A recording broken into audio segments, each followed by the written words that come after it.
Hey Gaurav, how are you? Hi Bhaiya, I'm good. How are you? Good, good, good. So, कैसी चल रही है पढ़ाई? एकदम बढ़िया। So, लास्ट टाइम मैंने क्या समझाया था? फंडामेंटल एनालिसिस जो नहीं करना चाहिए। मैंने समझाया था फंडामेंटल एनालिसिस बेसिकली क्या होता है, किसी कंपनी का फंडामेंटल एनालिसिस करने में क्या निटी ग्रिटी इन्वॉल्व होती है, मतलब वो कितना टफ प्रोसेस है।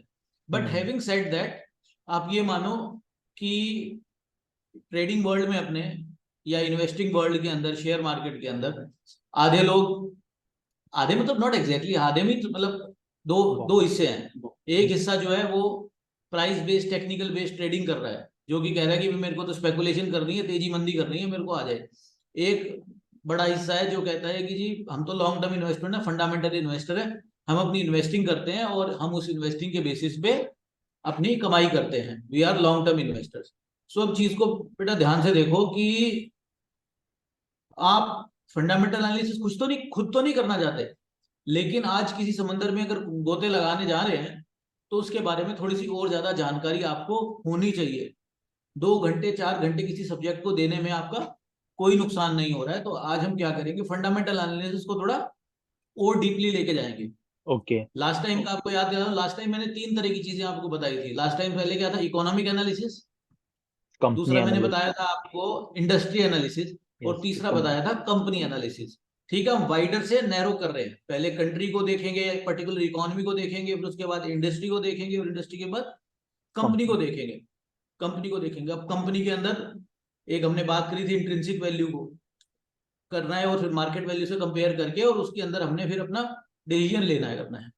तो अभी इंट्रिंसिक वैल्यू कैसे कैलकुलेट होती है, क्या क्या तरीके हो सकते हैं, वो सब हम जानने के लिए एक अगेन हम थोड़ा थोड़ा क्विक रिकैप करते हैं। बाकी तुम अपने ओके। हिसाब से, मैं जो तुम्हें डाटा दूंगा उसके हिसाब से तुम अपने आप कर लेना, बट अभी मैं तुम्हें क्विक रिकैप दूंगा।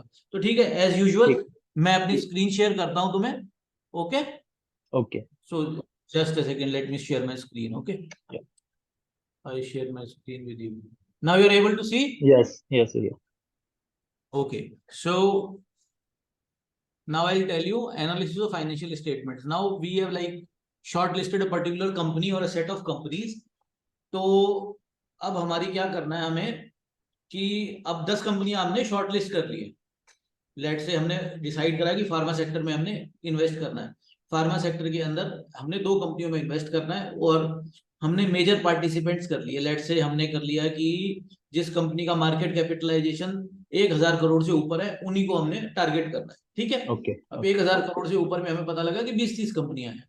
20-30 कंपनियों के अंदर आपने 5-10 कंपनियां तो उनके बेसिक फंडामेंटल देख के ही इग्नोर कर दी, और 10-20 को आपने डिटेल में देखना है। तो क्या आपने बेसिक देख के इग्नोर करना है, क्या आपने थोड़ा ग्रेटर डिटेल में देखना है, उनके बारे में अब हम आते हैं आगे। ठीक है, ठीक है।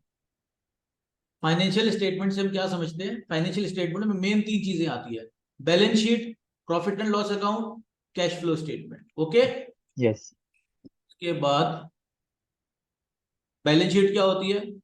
Assets balance sheet liability. बताती है कि क्या एसेट्स है, क्या लाइबिलिटी है, पल्ले क्या है, और देना क्या है। देना क्या। ओके, सो देना क्या है, वो लाइबिलिटीज हो गई, और हाथ में क्या है, that is assets. Assets.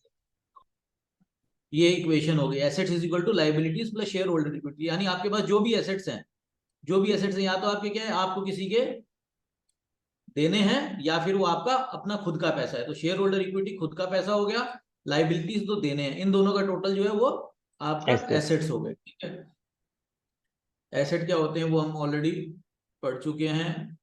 Asset, current liability, debt, stock, ये भी आप आराम से देख लेना बाद में, नथिंग मच।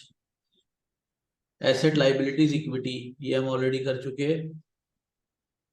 एसेट 2 तरह के होते हैं। एसेट 2 तरह के क्या होते हैं, करंट एसेट्स और non current assets. Current assets are likely to be used up और converted to cash within one business cycle, usually treated as 12 months. 3 very important current asset item found on the balance sheet are cash, inventories and accounts account. Receivable. Accounts receivable जिनको debtors भी बोलते हैं, यानी जिनसे हमने पैसे लेने हैं। इन्वेंट्रीज यानी जो आपका माल है, तो हम उम्मीद करते हैं कि वो आने वाले कुछ महीनों के अंदर लिक्विडेट हो जाएगी। नॉर्मल बिजनेसेस के लिए क्या साइकिल होती है, कुछ महीनों की जनरली साइकिल होती है। जैसे कि आपने मैन्युफैक्चर करा, चाहे व्हाइट गुड्स हो, एफएमसीजी हो, वो बनते रहते हैं और बिकते रहते हैं, तो उनको बोलते हैं current assets. Non-current assets are defined as anything not classified as a current asset. This includes items that are fixed assets such as property, plant and equipment. Unless the company is the financial distress in liquidating assets, investor need not pay too much attention to fixed assets. Since companies are often unable to sell their fixed assets within any reasonable amount of time, they are carried out on the balance sheet at cost regardless of the actual value. तो fixed assets क्या होते हैं, actual value पे carry किए जाते हैं। जैसे कि आपने 20 साल पहले कोई लैंड खरीदी, कोई इंडस्ट्रियल लैंड खरीदी 10 एकड़ की, वो लैंड से 50 करोड़ की खरीदी थी। हो सकता है आज की डेट में मार्केट वैल्यू 500 करोड़ की हो जाए, लेकिन वो मार्केट वैल्यू पर रिकॉर्ड नहीं होगी, वो आपकी कॉस्ट वैल्यू पे यानी 50 करोड़ पे ही रिकॉर्ड होगी। तो जनरली लैंड ही एक ऐसा एसेट होता है जो जनरली अप्रिशिएट करता है। बाकी furniture and fixtures, plant and machinery, या डेप्रिसिएशन, आपका सॉरी, इन सब पे डेप्रिसिएशन लगता है, मतलब जो आप दूसरे ये सब assets पे। डेप्रिशिएट होते हैं। आपने कोई या प्लांट मशीनरी लगाई है 10 साल पहले, तो यस। आज की डेट में वो घटेगी बढ़ेगी नहीं। तो जनरली एक लैंड ही एक ऐसा एसेट है इंडिया के अंदर जो जनरली बढ़ता है। बाकी डेवलप्ड वर्ल्ड में तो लैंड के प्राइसेस भी उतने कोई ऊपर खास जाते नहीं है, बट इंडिया में we have seen that prices go up significantly over a longer period of time. Then there are current liabilities and non-current liabilities. Current liabilities are obligations that firm must pay within a year, such as payment owing to supplier. Non-current liabilities, meanwhile, represent what the company owns in a year or more time. Typically, non-current liabilities represent bank and bondholders debt. जैसे कई बार debentures लिए, किसी sorry debenture नहीं लिए, किसी company ने debenture issue करे। आज 2023 चल रहा है, किसी कंपनी ने ऐसे डिबेंचर इश्यू करे विच आर मैच्योरिंग इन 2030, 7 साल बाद में मैच्योरिटी है। तो वो डिबेंचर कैसे होंगे, नॉन करंट लाइबिलिटी है। किसी कंपनी ने लोन लिया, कंपनी ने लोन लिया, बैंक से लोन लिया, जिसको रीपेमेंट शुरू होगी 5 साल बाद में, तो वो भी नॉन करंट लाइबिलिटी है। पर यही किसी से माल खरीदा हुआ, आपने अपने सप्लायर से माल खरीदा हुआ, उनको जो पे करना है वो क्या हो गया, वो करंट लाइबिलिटी होगी, क्योंकि हो सकता है वो कुछ महीने में या कुछ दिनों में या कुछ हफ्तों में आपको देनी हो। तो फाइनेंशियल लाइबिलिटीज और ऑपरेटिंग लाइबिलिटीज के बारे में और फर्दर डिटेल हो गई। उसके बाद में अब आ जाते हैं हम क्विक रेशियो। क्विक रेशियो क्या होता है, quick ratio is equal to current assets minus inventory upon current liabilities. We read it. You usually want to see a manageable amount of debt. When debt levels are falling, that's a good sign. Generally speaking, if a company has more assets than liabilities, then it is a decent condition. Then it is in decent condition. By contrast, a company with a large amount of liabilities related to assets ought to be examined with more diligence. Having too much debt related to cash flow requires to pay for interest and debt repayments. In one way, a company can go bankrupt. I'll explain you. जैसे कोई company के पास liability है 100 करोड़, ठीक है, उसके पास अपना asset है 20 करोड़ का, 100 करोड़ की लाइबिलिटी है, और उसके अगेंस्ट उसने प्लांट एंड मशीनरी और सब में इन्वेस्ट कर लिया। अब वो 100 करोड़ अच्छा तो लग रहा है कि कंपनी ने इतनी बड़ी प्लांट एंड मशीनरी या फैक्ट्री लगा ली लेट से, लेकिन अब चक्कर क्या, उन 100 करोड़ के पीछे इंटरेस्ट की बर्डन है उसके पास में, इंटरेस्ट भी पे करना है, और इंटरेस्ट के साथ साथ उसको असल भी पे करना है, यानी कैपिटल जो जो जो उसने लोन लिया है वो भी तो रीपे करना है 5 साल में 7 साल में। अब आप कहोगे भाई लोन लिया है तो दे देंगे, पर उसकी हमने खरीद लिया प्लांट एंड मशीनरी जो कि डेप्रिशिएटिंग एसेट है। अब आपको 10 साल बाद या 5 साल बाद में 100 करोड़ रुपए पे भी करना है, चाहे चलो लेट से 5 एनुअल इंस्टॉलमेंट्स में करना है, तो भी आपको 20 करोड़ रुपए का प्रोविजन लेके चलना पड़ेगा इन 6th ईयर। अब वो कहां से लाएंगे आप, प्लांट एंड मशीनरी थोड़ी लिक्विडेट कर देंगे 5 साल बाद में, नहीं कर सकते। आपको इंटरेस्ट भी देना है, हर साल इंटरेस्ट तो देना ही देना, बल्कि हर क्वार्टर इंटरेस्ट देना, और 5-6 साल 7 साल जब भी लोन मैच्योर हो रहा है तब आपने उसको उस लोन की किस्तों को भी चुकाना है। अगर 100 करोड़ आपने लिया है तो 20 करोड़ रुपए जिससे लोन लिया है उसको वापस देना है। तो इसके लिए आपको क्या करना पड़ेगा, आपको इतनी कमाई करनी पड़ेगी, इतना कैश जनरेट करना पड़ेगा कि वो पैसा बिजनेस से निकाल के आप उसको दे सके। तो जिन कंपनियों ने बहुत ज्यादा लोन ले रखा होता है वो बहुत ज्यादा चांस हो जाते हैं उन कंपनियों के बैंकरप्ट होने के। जैसे हमने पास्ट में वीडियोकॉन वगैरह जैसे एग्जांपल्स देखे जहां पे वो कंपनियां पूरी की पूरी खल्लास हो गई। क्यों हो गई, क्योंकि लोन इतना ज्यादा बढ़ गया था कि वो जो भी थोड़ी बहुत कमाई करती थी वो लोन सर्विस में ही खत्म हो जाता था, और ऐसे करते करते वो पूरी कंपनियां खत्म हो चुकी है। तो ये थोड़ा ध्यान रखना चाहिए कि जिन कंपनियों के बहुत ज्यादा लाइबिलिटी सिर पे चढ़ा रखी है, उन कंपनियों से थोड़ा दूरी बना के रखें। ठीक है, अब यहाँ पे आगे चलते हैं तो बात करते हैं क्विक रेशियो की। Subtract inventory from current assets and then divide by current liabilities. तो यानी current assets divided by current liabilities है, पर करंट एसेट्स माइनस इन्वेंट्रीज।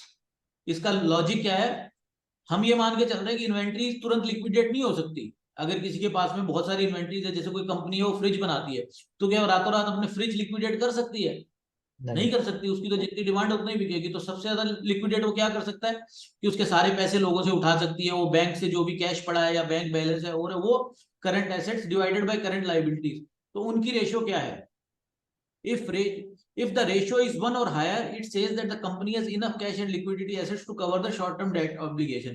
यानी लेट से किसी कंपनी के पास में करंट लाइबिलिटीज है 5 करोड़ की, और उसके अगर बैंक में 3 करोड़ पड़ा है, कैश पड़ा है, उसके पास थोड़ी बहुत लिक्विड इन्वेस्टमेंट्स हैं, जैसे कि कोई स्टॉक्स के अंदर, या जो भी उसकी करंट एक एसेट्स है, उसके बैंक डिपॉजिट्स कर रखे हैं, बैंक में फिक्स डिपॉजिट्स हैं which can be liquidated on call basis. अगर वो 6 करोड़ रुपए है और दुनिया के देने उसने 5 करोड़ ही है, तो आपकी रेशियो क्या होगी? 6 crore divided by 1, 1.2। So anything above 1 is considered a good asset, asset.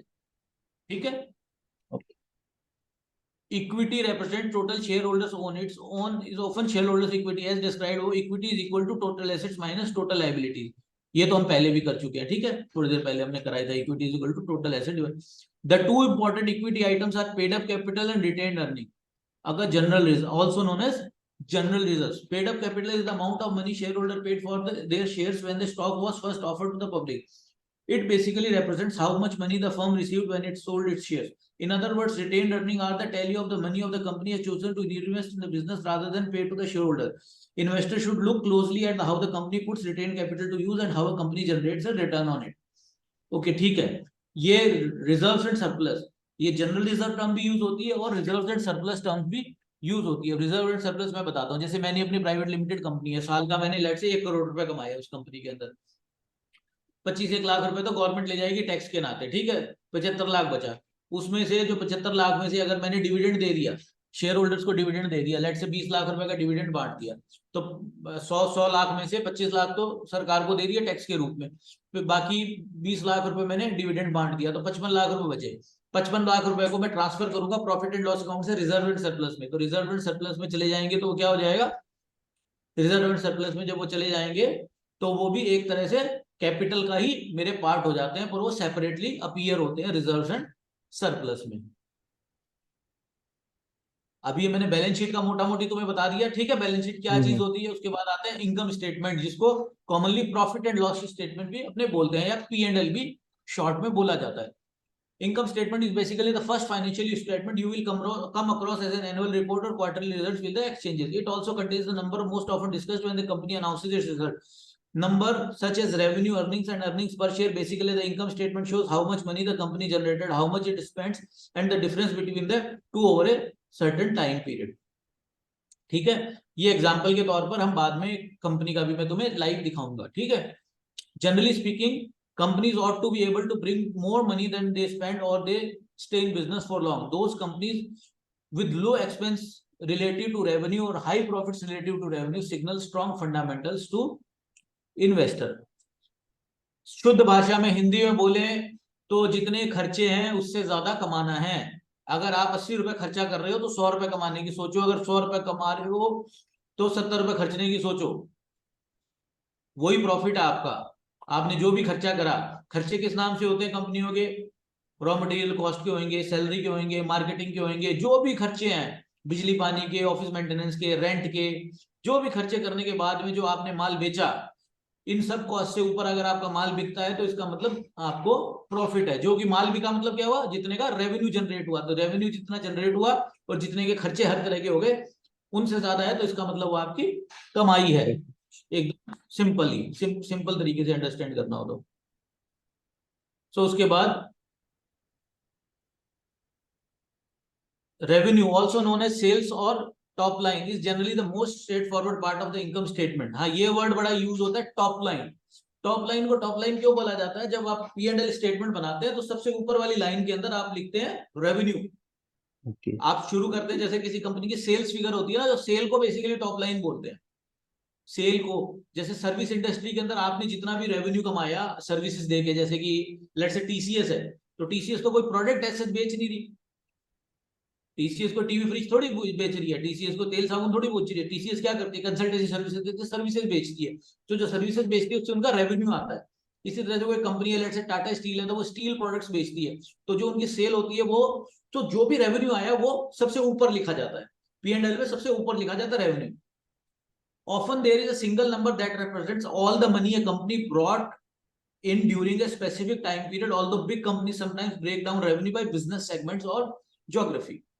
Simple सी बात है, अगर बहुत बड़ी कंपनी है, वो डिफरेंट डिफरेंट मार्केट्स में ऑपरेट कर रही है, तो वो सेपरेट भी डिक्लेयर कर सकती है, but let's for the timing keep it simple, कि जो सारा रेवेन्यू वो एक साथ रख दिया। The best way for a company to improve profitability is by increasing sales revenue. For instance, Starbucks Coffee was aggressive long-term sales growth goals that include a distribution system of 20,000 stores worldwide. Consistent sales growth has been a strong driver of Starbucks profitability. तो ये कैसे, देखो Starbucks क्या है, Starbucks या जैसे अपने यहाँ डोमिनोज पिज्जा है, चेन स्टोर का कॉन्सेप्ट है। तो क्या होता है कि एक एक डोमिनोज के अंदर मैं देखता हूँ, जैसे डोमिनोज की कमेंट्री आती है, वो क्या करते हैं, एक स्टोर खोला, एक स्टोर के अंदर लेट से उनकी साल वाले दिन 2-2.5 करोड़ की सेल होती है। तो अब पिज्जा के रेट तो बढ़ रहे हैं, लेकिन उनकी क्या, कंपनी की इनपुट कॉस्ट भी बढ़ती रहती है, सैलरी बढ़ जाती है, रेंटल्स बढ़ जाते हैं, इंग्रेडिएंट की कॉस्ट बढ़ जाती है, तो कंपनी बहुत ज्यादा प्रॉफिट मार्जिन नहीं कर पाती है। कंपनी अगर मान लो किसी पर्टिकुलर स्टोर से साल की 3 करोड़ की सेल है उनकी, तो कंपनी का मोटा मोटी प्रॉफिट वो 1 करोड़ रुपए पे आके लेट से रुक गया। तो ये नहीं है कि वो अगली बारी कोई बहुत डिस्काउंट डिस्काउंट देती है तो सेल बढ़ती है तो प्रॉफिट मार्जिन कम हो जाता है। तो बहुत ज्यादा वो जनरेट नहीं कर पाती, जिस एरिया से जितने ऑर्डर आने होते हैं उतने ही आते रहते हैं, एक स्टेबिलिटी मेंटेन हो जाती है। तो वो क्या करते हैं, अब बढ़ाने का तरीका क्या है, नए नए स्टोर खोलते जाओ, अरे इस एरिया में स्टोर नहीं है खोल दो, इस एरिया में स्टोर नहीं है खोल दो, इस सिटी में स्टोर नहीं है खोल दो, ऐसे करके वो ज्यादा ज्यादा स्टोर खोलते जाते हैं, तो उससे इनकी प्रॉफिटेबिलिटी बढ़ती है। तो सेम स्टारबक्स का क्या है कि यार पूरी दुनिया के अंदर स्टोर खोलते जाओ, स्टोर खोलते जाओ, खोलोगे स्टोर तो माल बिकेगा, माल बिकेगा तो प्रॉफिट आएगा।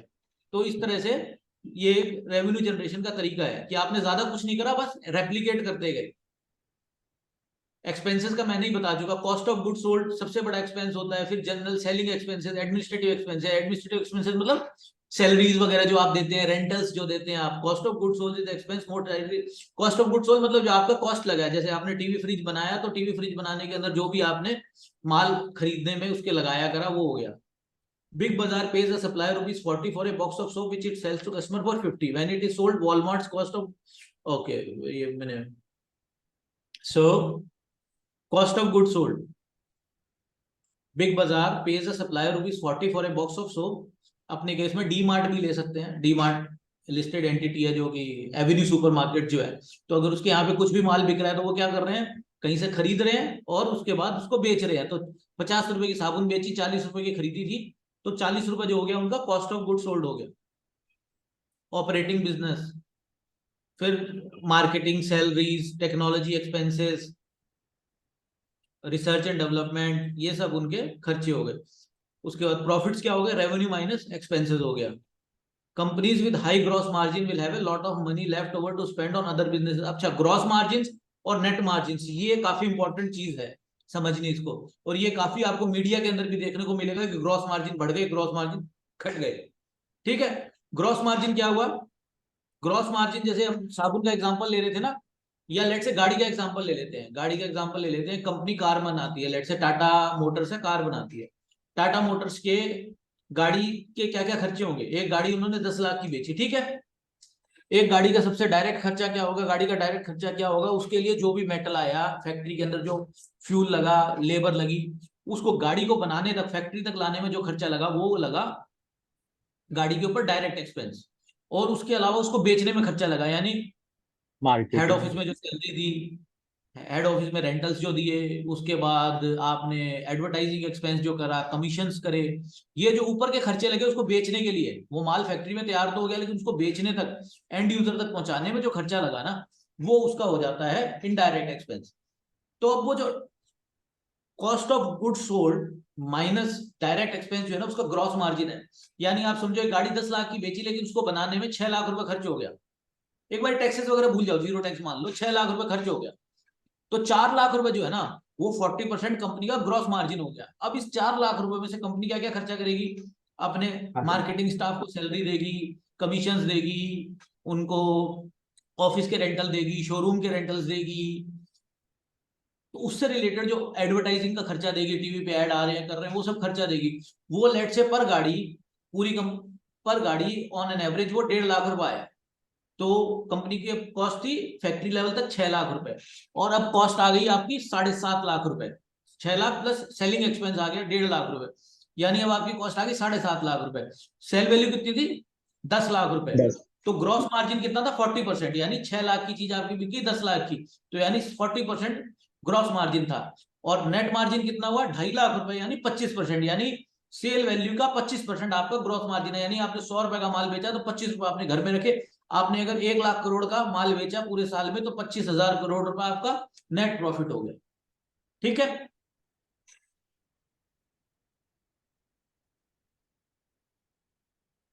Operating profit is equal to revenues minus the cost of sales and administrative cost.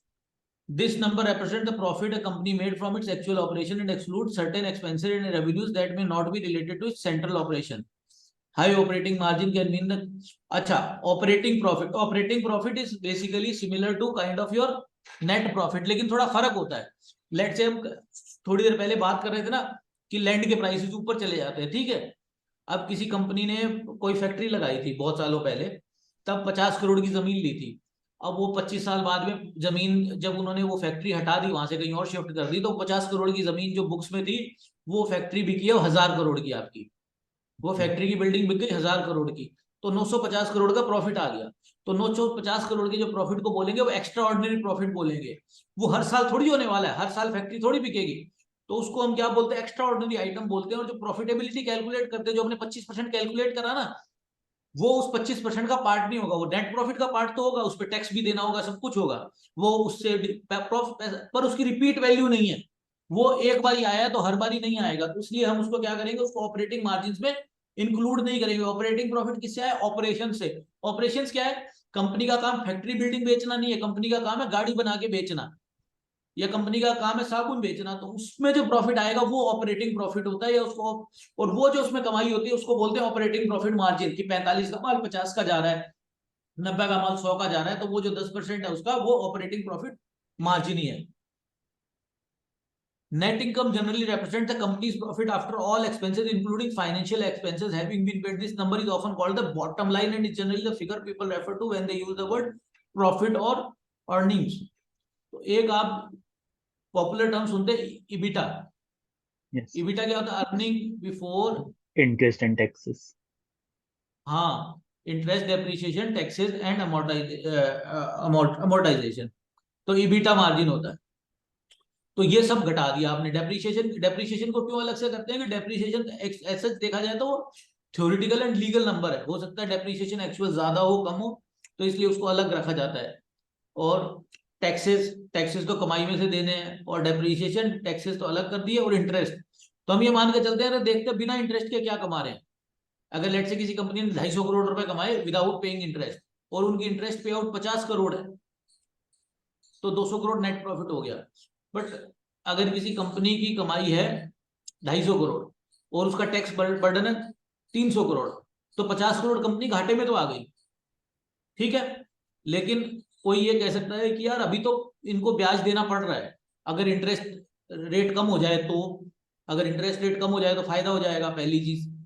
अगर ये इंटरेस्ट रेट की बजाय अगर ये आईपीओ ले आए अपना, या इनको कोई इन्वेस्टर मिल जाए जो कि इनको कम रेट पे इंटरेस्ट देने को तैयार हो, जैसे कोई फॉरेन इन्वेस्टर आके इन्वेस्ट कर दिया, तो वो खर्चा कम हो सकता है ना, इंटरेस्ट का खर्चा कम ज्यादा हो सकता है, तो इस वजह से उसको एक अलग तरीके से देखा जाता है।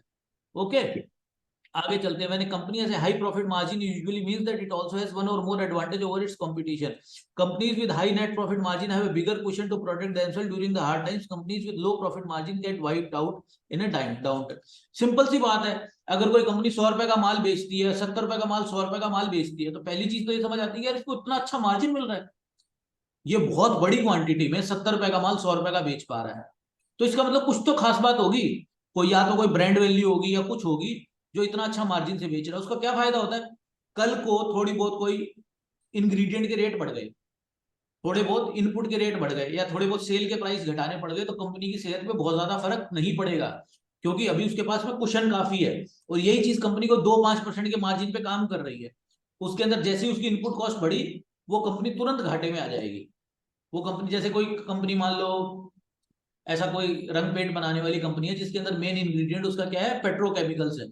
तो पेट्रोकेमिकल्स है और उसको कोई खास एडवांटेज है नहीं, मतलब वो 100 रुपए का माल लेती है और 105 रुपए का बेचती है, उसकी बाजार में कोई उसको प्रीमियम देने को तैयार नहीं है। तो एकदम से पीछे से क्या हो गया, पेट्रोकेमिकल के प्राइसेस बढ़ गए। पेट्रोकेमिकल के प्राइसेस बढ़ गए तो अब उसको मार्केट से वाइप आउट हो गई वो, क्योंकि वो अपना प्राइसेस उसने बढ़ा नहीं पाई, लोग महंगा खरीदने को तैयार नहीं थे। अब 100 रुपए की जो कॉस्टिंग थी वो 110 की कॉस्ट होनी पड़ी।